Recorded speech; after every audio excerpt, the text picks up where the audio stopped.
Bonsoir à tous et bienvenue sur Nous et nos émotions pour cette soirée avec Elisa Boileau qui est sage-femme et ostéopathe. Nous allons évoquer les petits, les bébés, les retards de croissance.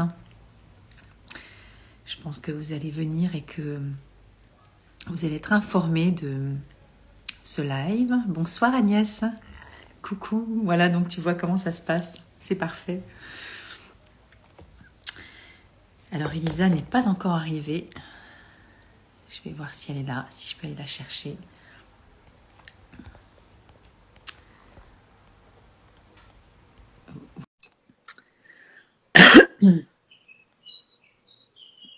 Coucou Elisa, ça y est, tu es là. Bonsoir Corinne. Ah bah ça y est, c'est déjà passé. Voilà, ça y est. au rendez-vous, au taquet.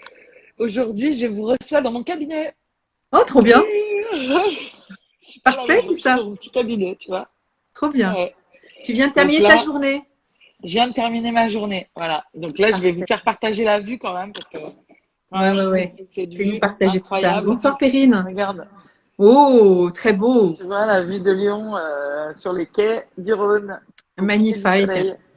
Et donc, si on regarde un petit peu plus loin, on a l'Hôtel Dieu qui est juste là. Très beau. J'aime beaucoup ces Et toits, donc, c'est magnifique. t'as On vu, c'est dirait, trop beau là. on Ouais. dirait Paris aussi un peu. Hein. Ouais, c'est les vieux immeubles, voilà. Très joli. Bah Donc la merci. ville le soir, c'est beau, hein, t'as vu? Ouais. Bah ouais, c'est beau. C'est cool. Alors, hop, on va remettre la vue La, sur la vue de l'intérieur. toi. Oui. Voilà. Donc, bonjour à tout le monde. Hein. Bah oui, ce soir il y a du monde. Bonsoir tous. Bonsoir Ouais. toutes. Alors c'est toi qui as choisi la thématique ce soir. Alors, c'est moi qui ai choisi la thématique, ouais. Ce soir, j'avais envie de vous parler spécialement du retard de croissance. Puisqu'en fait, c'est un thème qui est très peu abordé. Enfin, en tout cas, où je pense qu'on peut encore faire passer plus d'informations. Et pour moi, c'est vraiment Mhm. important que les mamans soient au courant de ce qu'elles peuvent mettre en place pour justement améliorer la croissance de leur bébé in utero et faire que finalement elles aient une meilleure vascularisation du bébé et que tout le monde puisse participer à cette dynamique-là. Essentiellement, parce que c'est quand même une pathologie qui fait que en obstétrique, on ne propose pas grand-chose pour le retard de croissance, à part le repos. Oui. Donc ça, c'est déjà intéressant de savoir ça. C'est-à-dire que les mamans qui ont un bébé ou à l'échographie, on leur dit, voilà, c'est un petit bébé. Il faut savoir qu'il va falloir peut-être prendre le temps de faire autrement, se reposer, avoir moins d'activité. Alors, la première chose à faire, à mon sens, quand il y a un retard de croissance, c'est arrêter le travail. Ok. Est-ce que tu peux nous dire quand même le contexte un peu, Elisa, pour celles. Alors je ne sais pas s'il y aura forcément des mamans qui auront déjà eu des bébés et qui découvrent aussi ce diagnostic. À quel écho ça commence? Alors, ça peut être souvent dans le courant du deuxième trimestre. Si à un moment donné, on a l'impression que le bébé, l'utérus a moins de croissance qu'il devrait, hein, souvent la sage-femme, elle va mesurer le ventre avec un petit mètre ruban, comme les Oui, couturières. Et complètement. mais déjà à l'œil, on voit que le ventre, on dirait que c'est un ventre de 4 mois, alors que la maman, elle est déjà à 5 ou 6 mois. Hein, donc, Oui. des fois, ça peut être très tôt. Généralement, c'est autour de 17 semaines, 20 semaines, 22 semaines, où on se rend compte Ok. que le bébé a pas la taille qu'il devrait avoir. Hein, généralement, pour résumer, on va dire, c'est peut-être à l'échographie du deuxième trimestre. Tu vois. Donc, les échographies, c'est 11 semaines d'aménorrhée, 22 semaines d'aménorrhée et 33 semaines d'aménorrhée, à peu près. Hein, pour Oui. Une simplifier moyenne. les mamans, 11, 22, 33, c'est facile à retenir. Donc, voilà. Et en fonction de ce que l'échographiste va dire des mesures du bébé, on va Oui. pouvoir dire, ah bah tiens, il est Donc, on parle en pourcentage de croissance. Donc, c'est des degrés percentiles. Et on va dire, voilà, il est en dessous ou au-dessus du 50e percentile ou il est en dessous du 10e percentile. Donc là, ça veut dire qu'il est en dessous de 10% de la courbe de croissance. Donc là, ça va pas du tout. Sachant que le référentiel de la De la courbe, comment dire, de la norme, on va dire. oui, les choses qu'on va regarder, c'est essentiellement la longueur du fémur, on va dire le pariétal et le périmètre abdominal. D'accord. Donc en fait, c'est des mesures qui vont vraiment nous permettre d'avoir une vue globale sur comment le bébé grandit. Et c'est vrai que moi, ça m'intéressait aussi de le faire avec toi, ce live, parce que je pense que l'impact du stress de la maman va être aussi très important par rapport à la croissance du bébé. Ouais. Tout simplement parce que il y a pas mal de retards de croissance qui sont d'origine vasculaire. Ok. Et que de la détente du placenta et des vaisseaux dans le placenta, La vascularisation va influer voilà, sur le développement sur du les bébé. échanges Ok. et donc le développement du bébé, tu vois. Et donc ça, c'est des petites choses, des détails, on C'est va dire, énorme ce que tu es en train de dire, tu veux mais dire. c'est hallucinant. Ça veut dire que si la maman elle stresse, bah, elle va serrer tous ses vaisseaux et donc ça va faire plus de contractions puisqu'elle a moins de relâchement, donc moins d'endorphine, donc moins d'utérus relâché et elle va avoir des vaisseaux qui vont être serrés et qui vont pas être vraiment disponibles pour faire des échanges. C'est clair. Donc d'où l'intervention de toi à ce moment-là. Entre autres, parce que toi en oui, ostéo, mais bien sûr. voilà. Bien sûr, bah, en ostéo, moi je vais un peu vous expliquer au courant de ce live ce qui va se passer. Mais c'est vrai que je trouve que le versant émotionnel, il va être en complémentarité d'une séance d'ostéopathie. Je trouve que l'approche des fleurs de bac, elle va être vraiment généreuse et fructueuse, tu vois, parce que ça va faire un soutien sur le long terme qui va permettre à la maman de se sentir coucounée comme on a pu la mettre en séance d'ostéo, mais vraiment de façon autonome, on va dire. Alors, le truc, c'est que tu as déjà commencé à donner un peu des pistes, mais là, ce soir, il n'y aura pas de recette. C'est comme d'habitude, à chaque fois, ce qu'on fait toutes les deux. Oui, C'est-à-dire que c'est tellement généraliste que ça ne va pas correspondre à toutes les mamans. Mais toi, tu as parlé de toute façon, il n'y a pas un objet, enfin, il n'y a pas une cause unique. C'est tout évidemment. le temps plurifactoriel. Et je dis pas ça non plus. Je tiens à préciser quand même que c'est absolument pas pour culpabiliser les mamans qui ont des bébés de petits poids. On est bien d'accord. Hein, On est bien d'accord. On vous donne des clés ici avec la plus grande des bienveillances pour vous aider à, si jamais vous êtes dans une situation, pouvoir essayer d'agir par des petites choses qui vont peut-être changer le cours des événements. Petite ou grande chose, parce que ça peut être carrément la révolution, tu vois, de découvrir les fleurs de bac dans le cadre de sa grossesse et d'un seul coup de mettre en place des prises de conscience. Parce que des fois, ça nous arrive aussi, tu vois, dans un entretien de fleurs de bac où le fait de poser des mots sur l'émotionnel, qui au départ, des fois, n'a rien à voir avec la découverte initiale, en tout cas de la demande initiale, le fait d'avoir cet état de conscience, ça pose déjà beaucoup les choses. Hein. Le langage est vraiment important dans un entretien de fleurs de bac. C'est pas simplement. Voilà, c'est pas simplement dit, il faut absolument trouver une fleur. La fleur, elle va arriver si, c'est quand même assez exceptionnel ce qui se passe dans un entretien. Hein. Au début, j'ai une demande, je vais pas bien, je suis stressée, et on trouve une solution des fois qui est complètement a priori décorrélée de ce que l'on pense, de ce qui a un lien, mais voilà, donc c'est important de le dire. Et ouais, il n'y a pas de recette toute faite. Et toi, tu as parlé du travail, de lever le pied tout de suite et de s'arrêter. Ouais. déjà, Ouais, à la base. ouais, déjà. Et Ouais. parce que la première des choses par rapport à ce qu'on a pu voir déjà par rapport au confinement, par exemple, tu vois, c'est que Mhm. finalement, il y avait beaucoup moins de femmes qui étaient hospitalisées pendant le confinement qu'en temps normal. Donc, ça veut dire que le fait d'être à la maison, quand tu es enceinte, Complètement. Ouais. ça va quand même te changer la donne par rapport à un espace qui, des fois, ne peut ne pas être du tout respecté. Ton C'est espace ça. privé, vital, ton rythme.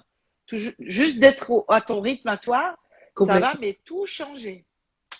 C'est ça. Alors, peut-être, bah, tu vois, je suis ce que tu dis, hein, mais l'impatience peut-être, hein, tu vois, cet état d'irritabilité qui fait des fois qu'on a une forme d'empressement à faire des choses avec activité rapide, parce que je pense aussi aux femmes qui sont sur leur deuxième ou troisième grossesse et qui ont déjà les petits, tu vois, à Ouais. s'occuper et qui bossent encore et du coup c'est hop hop hop hop hop on va chez la nounou et ça occasionne du stress. Donc des fois on n'a pas toujours des grands bouleversements dans sa vie, mais des fois le quotidien c'est déjà Ah un ben, le sacré truc à quotidien, c'est du gérer en fait. Tetris. Aujourd'hui, quand tu regardes la majorité des femmes, elles sont dans un Tetris incompressible. En fait, elles ont plus de temps de respiration. Et c'est ça qui est C'est ça. compliqué parce que tu as un effet de cumul qui fait qu'elles sont comme dans un étau, quoi. Et l'étau, il va finir par être sur le ventre. C'est ça. Et alors je rebondis sur autre chose. Tu vas me dire si parce que voilà, il y a le quotidien, mais il y a aussi des fois, il y a des grossesses qui sont pas toujours non plus désirées. Oui, Et du coup, bah, le retard de croissance, tu vois, moi je fais référence à mon histoire personnelle. C'est ma mère qui disait que pour ma sœur, elle rentrait le ventre et on voyait pas qu'elle était enceinte. ouais, Et il y a une corrélation aussi avec la psyché et le non-désir des fois. Et alors désir, ça englobe plein de choses. Hein. C'est pas du tout culpabilisant non plus. C'est pas du tout le propos du live. Mais dans ces moments-là aussi, le bébé, il peut aussi ne pas développer toute sa place aussi mm. avec cette relation qui ne s'est pas encore connectée, on va dire. Sans être un vrai déni de grossesse, comme Exactement. qu'on l'avait déjà évoqué Tout dans à fait. Ouais. un live précédent. Mais par contre, Complètement. oui, un bébé qui se fait tout petit, on va dire, C'est tu vois, dans ça. le langage Il prend pas courant. de place. Voilà, c'est ça. Il est un petit peu discret, il bouge pas trop, il se fait un peu oublier parce qu'il a l'impression qu'il s'est un peu imposé dans le game. C'est-à-dire que des fois, les bébés, moi, j'aime pas dire un accident, tu Non. vois, ou voilà, j'aime bien dire, est-ce que la grossesse, c'est une grossesse surprise? Parce que finalement, des fois, les surprises, on les attend pas, mais au final, on arrive toujours à trouver le côté positif, quoi. Et C'est ça. alors, c'est pas vraiment une surprise parce qu'on sait très bien comment on fait les bébés aujourd'hui, mais normalement, mais Ouais. euh, ça peut arriver quand même qu'il y ait des erreurs de calcul, ou alors le plus souvent, c'est un bébé qui arrive très très rapidement. C'est-à-dire que la maman elle arrête la pilule, elle se dit bon bah j'ai 5-6 mois devant moi pour me détoxifier, permettre au bébé d'arriver tranquillement, puis hop, le cycle d'après, elle est déjà enceinte. Donc C'est c'est ça. souvent euh, une grossesse désirée, mais un peu précoce quoi, par rapport à vraiment l'installation du désir de l'arrivée de ce bébé. C'est ça. Alors après, ça peut être des bébés hyper impatients eux-mêmes hein, qui débarquent sans crier gare en disant hop, hop, hop, hop, ça y est, c'est Par maintenant. ici, ouais, c'est ça. Exactement. Et ouais, donc j'avais envie aussi d'en parler parce que je me dis que c'est aussi intéressant parce que il y a tout type de grossesse en fait. Hein. Et pour Mm. le travail, peut-être un peu de hawk. Tu sais, quand des fois ces mamans, bah, justement, elles sont aussi surchargées de beaucoup d'obligations et qui sont des vrais battants, des vraies guerrières et qui savent pas non plus prendre ce temps de repos nécessaire. Oui, c'est ça, Parce en fait. que... Elle s'oblige par devoir, entre guillemets, tu vois, Exactement, comme si exactement. Et ça, c'était c'est une du hawk, mission. Ouais, bah voilà, c'est ça. Bah, ça, c'est vrai que complètement. il y a beaucoup de femmes qui n'arrivent pas à décrocher. On leur dit, bah voilà, faut vous reposer, mais en fait, elles réalisent pas que soit il y a trop de contractions, soit le bébé est trop petit. Mais en fait, elles se disent, non, mais si je lâche, c'est la fin des haricots, quoi. En gros, il va falloir que je vais pas y arriver.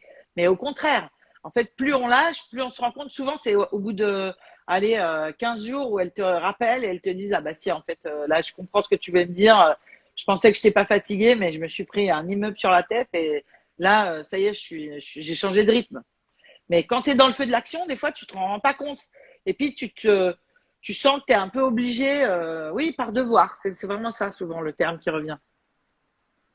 Ouais, c'est ça. Et puis il y a une notion aussi de j'écoute pas, même si j'ai des débuts de contraction ou je suis pas. Oui, je suis Enfin, ça emballée sent. dans le rythme habituel, quoi. Tu vois, je me Voilà, laisse. exactement. Mm. Et du Et coup, ben, dans ces moments-là, ça peut être même s'arrêter et respirer, hein. Mais c'est aussi qu'elle nous propose aussi ouais. d'écouter notre corps avant que ce soit trop tard entre guillemets où on nous demande carrément de nous alité Mm. et de plus rien Oui, c'est faire du ça, et tout. c'est En fait. dommage parce qu'une fois que tu es alité, cette fois-ci, tu es coincé. Hein. Qu'est-ce que tu donnerais pour une femme qui, par exemple, a l'impression qu'il faut vite qu'elle fasse tout avant que le bébé arrive parce que sinon, elle a l'impression qu'une fois que le bébé sera là, c'est comme si elle allait avoir un boulet au pied et qu'elle pourrait plus rien faire de sa vie. Tu donnerais quoi pour ça? Tu Bah, vois? moi, je mettrais de la peur, hein, tu vois, Ouais, Mimulus, parce que, alors, on pourrait parler d'impatience, parce que tu parles de vitesse, oui, mais c'est pas de l'impatience, c'est de l'impatience qui est motivée par une crainte, en c'est fait. ça. Oui, c'est ça. Pour moi, c'est de la peur, hein. C'est de la C'est une peur. peur identifiée, tu vois, de plus être en capacité après de C'est pouvoir faire ce ça, qu'elle d'avoir aurait à l'impression faire. qu'il va y avoir un avant et après, et qu'après, elle sera obligée. Tu vois, par exemple, si elle a eu un exemple d'une maman qui s'est sacrifiée, qui a tout arrêté dans sa vie pour faire vraiment que la maternité, et qu'elle a l'impression qu'elle sera pieds et poings liés, dévouée à son bébé, mais même si c'est positif, si tu veux, dans sa tête, ça va lui mettre une pression qui fait que, bah, en fait, elle va pas être dans son juste rythme parce que justement, elle sera dans une dynamique de il faut faire les choses pendant qu'il est encore temps, tu vois. Mais du coup, c'est trop, Ouais. c'est trop. Donc, à Mm. voir s'il n'y a pas un peu d'impatience, ça dépend. Voilà, c'est toujours pareil, s'il faut adapter en fonction de la maman, qui elle se reconnaîtra peut-être dans les deux émotions, ou plutôt dans Ouais. une. Donc dans ces Mais cas-là, tu fais un petit mix. oui, c'est ça. Ouais, On peut ouais, prendre plusieurs fleurs, ouais. donc c'est OK. Tu vois, c'est pas Mm. toujours une fleur, des fois c'est plusieurs en même Tu temps. mélanges jusqu'à combien de fleurs, toi? Jusqu'à 7, 6, Jusqu'à 7. 7. Ah ouais, d'accord. Ouais, c'est bien. 7, hein, Mm. pas 16. Hein. Quoi? Et du coup, il y a peut-être un peu de rumination mentale pour cette maman aussi, tu vois, qui se fait plein de films, je sais pas, qui C'est ça. s'inquiète et qui arrête pas de, tu vois, de penser à plein de trucs. Peut-être que s'il y a une forme aussi de, ouais, de préoccupation mentale qui la bloque aussi dans sa façon Oui, oui, c'est de, ça. Elle tourne en boucle voilà, sur bah, de faut que je le vivre fasse vite. sereinement. Faut que je le fasse vite, sinon après ce sera plus le moment quoi. J'aurai plus la place, Ouais, tu vois. Mm. ouais. On est OK. Donc c'est clair qu'en ostéo, dites-moi s'il y en a qui ont l'impression que c'est pas très clair ce que je dis, si pour les mamans ou vous avez l'impression que je peux Oui, donner plus de intervenez. détails, voilà, hein, parce que je vais essayer de le faire de façon à ce que tout le monde puisse intégrer. Donc des fois, il peut y avoir des tensions au niveau de l'utérus, ça peut faire au niveau du placenta, là où il y a les échanges pour le bébé, aussi bien dans je me détoxifie et j'enlève mon gaz carbonique que je prends de l'oxygène et des nutriments, et ben, dans les deux sens, le placenta, s'il n'est pas confortable, ça va être une source de la contraction ou un utérus qui est twisté sur lui-même ou qui est un placenta qui est pas serein, on va dire.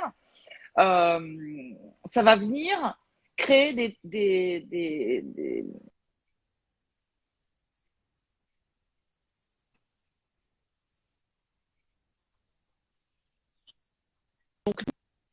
qu'est-ce qu'on fait au niveau de l'utérus pour vraiment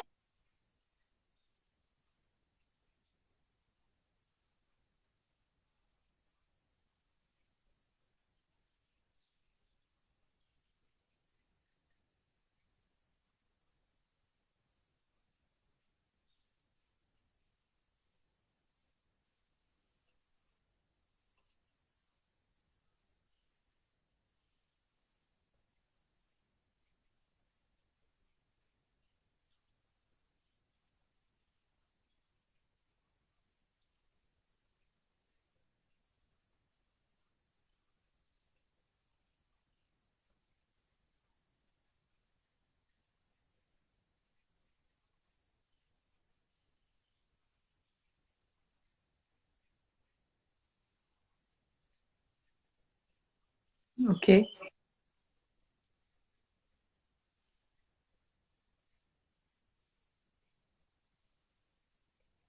Parce que Ta micro-coupe, Elisa, c'est assez difficile de te suivre. Tu sens ou pas, toi? Tu vois pas?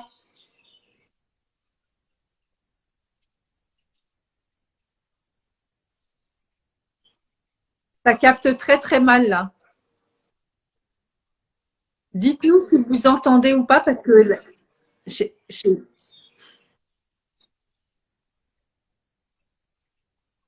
ouais.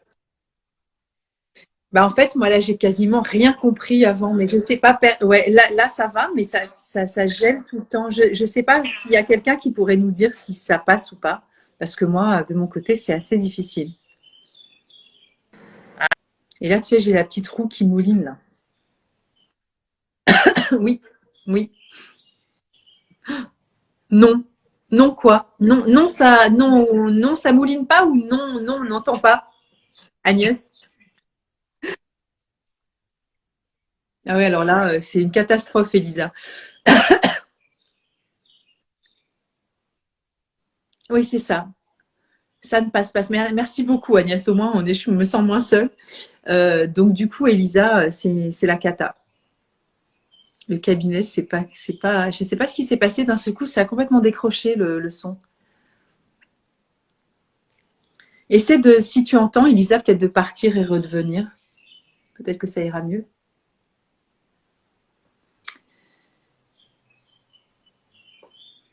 Bon, on va attendre quelques minutes. Voilà, elle est partie.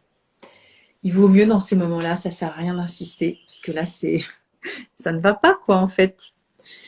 Euh, Oui, parce qu'Elisa, elle est partie, en fait. Elle est partie, elle va revenir. Je pense que je vais la réinviter ou elle va se.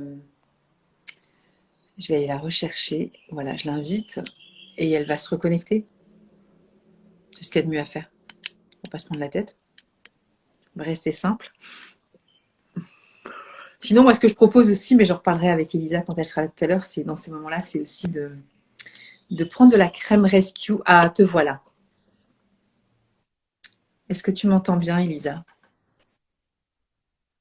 le début, hein. Ouais. Oh là là, ça coupe vachement, hein. Ah ouais, non. C'est pas confortable du tout, du tout. Bah, là, j'ai entendu la fin de la phrase. Mais c'est pas évident, hein. Ça allait très bien et d'un seul coup, tout ce que tu dis est extrêmement saccadé. Ouais, ouais. Ouais, là, je te vois bouger normalement, donc a priori, ça a l'air d'être OK.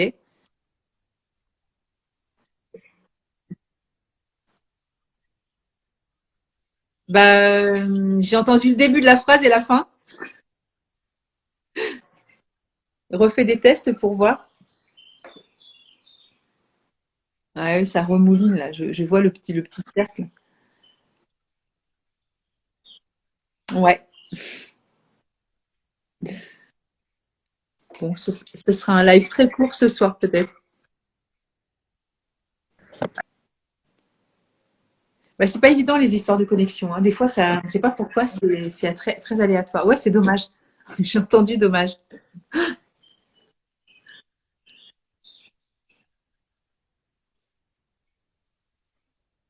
C'est très étrange.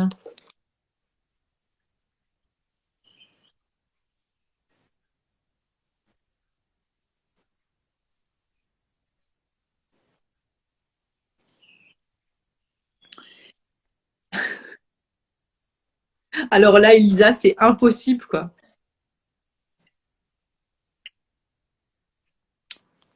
Je vais écrire, peut-être qu'elle comprendra mieux.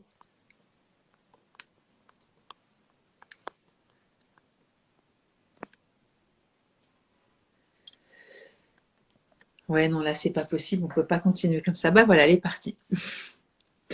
Bon, bah qu'est-ce qu'on fait? On va peut-être faire une troisième tentative, mais à mon avis, si ça passe pas dans son cabinet, je ne sais pas pourquoi. Peut-être qu'on va arrêter là. Tant pis. En tout cas, je mettrai en ligne ce qui est déjà là, et puis on refera un autre live. quand elle sera chez elle, peut-être, je vais essayer de la réinviter. Et puis voilà, Elisa.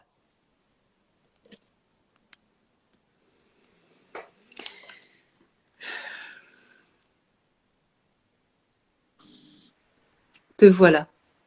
Est-ce que ça a Ouais, l'air d'aller mieux ou pas? ça me dit que ça a des difficultés à charger. Et ben là, tu vois, la phrase a été parfaite du début Ah, jusqu'à la fin. Donc voilà, ça a l'air d'aller là, tu bon, vois. on essaye. On essaye, Bon, mais sinon, désolé, tu hein. sais quoi, c'est pas grave, on a une partie, voilà, ça fera déjà le live, et puis si on arrête, si ça recommence, on arrêtera, c'est pas Ouais, grave. c'est ça. Ouais, Et là, ça se passe très très bien. Et du coup, ce que d'accord. j'étais en train de dire aussi, de mettre de la crème rescue sur la zone pelvienne. Alors, je sais pas ce qui va se passer au niveau de l'utérus à proprement parler, mais ça peut aussi accompagner, en tout cas faire des tests par rapport à ça. Ouais. Tu veux dire pour le retard de croissance? Pour justement, je sais pas si ça va faciliter les échanges justement sanguins et donc d'oxygénation, mais s'il y a, tu vois, une forme de stress aussi Oui, à je ce pense que niveau-là. plus au niveau de la peur sur l'utérus ou Voilà, exactement, voilà. Après, exactement, effectivement, dans le sens où déjà, elle va s'occuper d'elle, donc elle sera obligée de se poser, de exactement, masser gentiment son utérus. Donc déjà ça lui fera du bien. En tout plus, à elle sent fait. bon, la crème rescue. Et Ouais, et puis après, c'est une forme de stress aussi corporel, tu vois, le fait de savoir que, bon, après, là, quand on parle de contraction, c'est beaucoup plus facile. Au niveau de l'utérus, forcément, des échanges d'oxygène, on peut pas le savoir, ça peut pas se passer comme ça, mais voilà, apporter un réconfort sur cette zone-là, en sachant que c'est ici que ça se passe, on peut quand ouais, même tenter c'est le coup, sûr, tu vois. c'est sûr. Donc, ce qu'on va faire nous en ostéo, j'étais en train d'expliquer tout à l'heure quand ça a coupé. Ouais, reprends tout Donc, on parce que va c'était vraiment inaudible, hein. Voilà, donc on va d'abord faire un travail global sur tout l'organisme pour libérer les tensions et ensuite Oui, tu parlais de la s'attacher. colonne vertébrale Voilà, aussi. donc J'imagine que tu fais un peu de crânien oui, et oui, on va dire, on va s'occuper du système corporel de la maman d'abord avant d'aller s'attacher à travailler sur l'utérus. Puisque si on travaille directement sur l'utérus, ça va créer des tensions qui sont dommageables et qui peuvent être délétères pour l'utérus, c'est-à-dire créer des tensions beaucoup trop importantes si le corps est pas remis à zéro, on va dire. Et alors que si on libère les tensions autour de l'utérus et qu'après on va s'occuper de l'utérus comme la cerise sur le gâteau, tu vois. c'est Donc sûr. vraiment, parce que les manœuvres sur l'utérus, elles doivent être vraiment d'une douceur extrême. Tu vois, souvent je dis un battement d'aile de papillon sur l'utérus. Donc c'est vraiment très très très doux et avec un respect et on va dire un accord tissulaire. Tu vois, moi j'aime bien accord parce que ça reprend de la sémantique musicale. Et donc, Ouais. comme accord parfait ou, tu vois, s'accorder accorder les violons, eh ben, c'est ça qu'on va faire. On va s'accorder à l'utérus pour pouvoir faire comme une danse et l'emmener gentiment là où il nous montre qu'il est bien, tu Ouais. vois. Et ça, c'est comme avec les bébés quand on fait des postures sur leur mémoire in utero. Des Ouais. fois, c'est assez impressionnant. Ah, c'est reparti, Péta. Complètement sur le côté. Ah mince, ça coupe Ouais. encore. Bah là, ça mouline. Ça y est, c'est Ouais, reparti. c'est Vas-y. bon. On va avoir l'impression que l'utérus il part complètement sur le côté Ouais. et que ben, ça peut vraiment être très impressionnant. Mais souvent, c'est Et, très confortable. Et les et, mamans et, disent, ouais, et du coup, la maman, tu l'as fait être dans un état, bon, tu me diras, elle est déjà préparée, parce que c'est le battement d'aile de papillon juste à la fin. Mais elle est coparticipative et elle sent et elle te dit, c'est incroyable ce qui est en train de se passer. ouais, elle dit, oh là là, ça fait du bien, ça t'a fait du bien. Et toi, C'est trop bien. tu vas laisser. Pour moi, ça fait comme si le bébé glissait un peu dans l'utérus avec le bébé glissait dans un espèce de toboggan. Tu vois, dans les Ouais. sensations que ça me fait dans la main, presque un toboggan aquatique là, tu sais, où tu as l'impression que l'utérus, ben, il va un peu sur le côté, après il monte sous le foie, il tourne un peu en rotation horaire ou anti-horaire. et puis il va se caler, puis ça va bouillonner un peu sous le foie. C'est des sensations très imagées hein, que je vous donne pour vous donner une petite idée de ce qu'on peut avoir. Mais en gros, on va aller chercher la posture de confort de l'utérus et on va voir comment on peut aider cet utérus-là à se libérer. Et ensuite, une fois qu'on a libéré l'utérus dans sa, j'ai envie de dire, dans son jus, avec les rapports des organes autour de lui, on va voir Globalité, ouais. le travail intrinsèque à l'utérus. Donc, comment dans sa structure, parce qu'il y a plusieurs couches de muscles, et est-ce qu'il y a une couche qui est en tension? Est-ce qu'il est vrillé? Il peut avoir une motilité, on appelle ça le mouvement à l'intérieur de l'utérus. Il peut avoir toute la partie basse qui respire bien, mais toute la partie haute qui est un peu figée. Ça permet une meilleure vascularisation du placenta qu'on va pouvoir Question, la encourager avec des partie haute, c'est là techniques. où est accroché le place. Ça dépend, Ouais. Et ça la partie dépend. haute, c'est Non, le. le fond de l'utérus, normalement, toute la moitié supérieure de l'utérus, c'est une partie qui est très musculeuse et qui va Ok. être bien vascularisée si la nidation se fait à cet endroit-là. Ok. Mais s'il y a eu un problème d'adhérence de l'utérus, ou alors tu vois, tout à l'heure, j'avais une femme qui.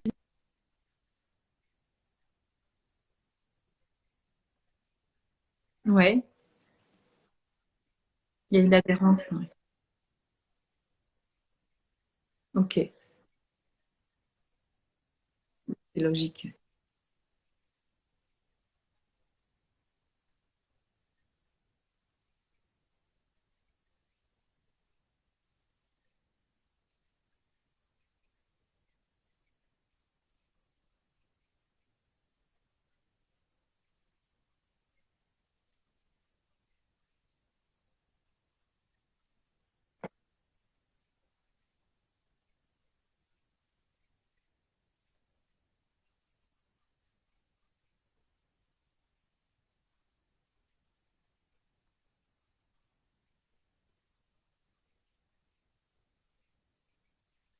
Ouais.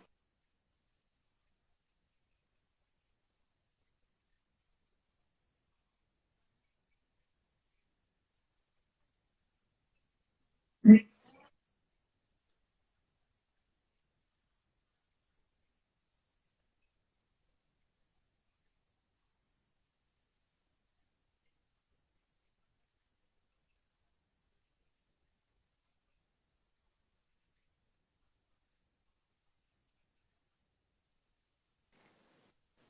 Là, c'est fou que tu puisses sentir. Enfin, moi, je pensais aux fascias, mais c'est pas que les fascias, parce que tu parles de toutes ces couches musculaires, que tu puisses sentir tout ça, en fait.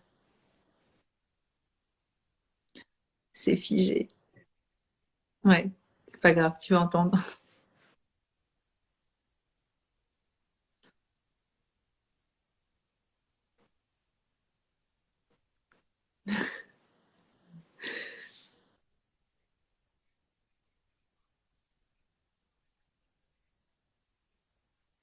Ouais.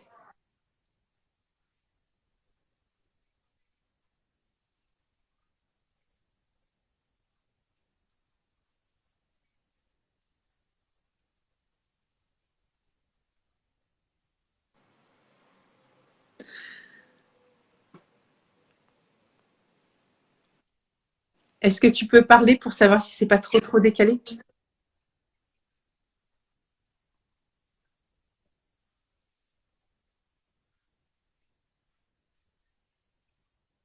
Ouais, c'est vrai, c'est vrai.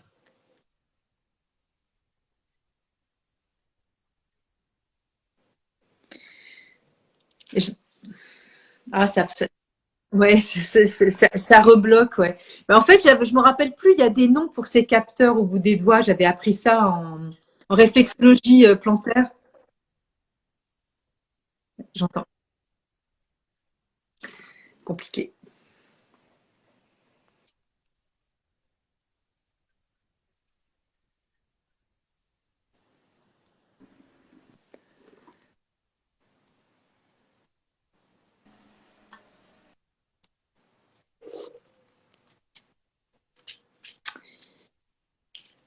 Te revoilà mobile,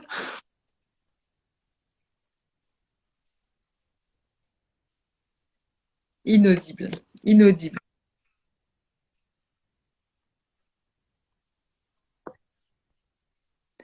Bah ouais.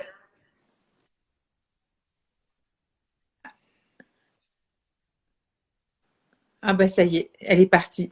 Moi, je pense qu'elle a un gros problème de connexion et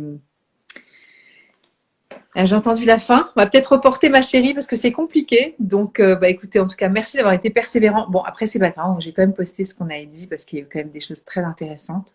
Et puis, on refera certainement la même thématique avec peut-être d'autres questions si vous avez envie. Moi, je vous suggère quand même de mettre des commentaires si vous avez besoin d'avoir plus de détails. Évidemment, si vous êtes sur Lyon, vous allez rencontrer Elisa, ça c'est sûr. Parce que ça c'est sûr. Si vous êtes professionnel de santé, vous avez peut-être déjà ou vous avez peut-être déjà fait des stages avec elle parce que c'est quelqu'un d'exceptionnel et qui voilà qui bouge aussi, qui ne fait pas que des stages sur Lyon. Elle est à droite, à gauche, donc voilà, elle est là aussi pour accompagner tous les professionnels de santé sur la périnatalité et elle dispense beaucoup de stages, beaucoup de formations. Désolée, bah ouais, chouchou, ça coupe tout le temps. Oui, on va le refaire, mais oui, merci beaucoup, Elisa. Et donc après, vous savez, sur YouTube, je remets toujours les liens, donc je vais remettre ce petit bout de vidéo. Bah, c'est pas grave, ça fait 38 minutes, alors il faudra être patient pour ceux qui vont regarder le replay, mais tant pis, il y a quand même des infos vraiment intéressantes. Et, euh, et puis, oui, donc il y a toutes les informations sur son site, tout ce qu'elle fait tout au long de l'année. Et nous, on a programmé, Elisa et moi, un stage ensemble sur les fleurs de bac et la périnatalité au mois d'octobre. Je crois que c'est le 14 et le 15 octobre, c'est en week-end. Et ça s'adresse à tous les professionnels de santé et de la périnatalité. Voilà, si vous avez envie de nous rejoindre, eh ben, écoutez, c'est le moment de vous inscrire et on refera de la communication dessus. Et voilà, merci d'avoir été là et puis ben, bye bye, à bientôt avec Elisa. De toute façon, le mois prochain, au mois d'août, on refait un live. Merci pour tout. Au revoir Elisa.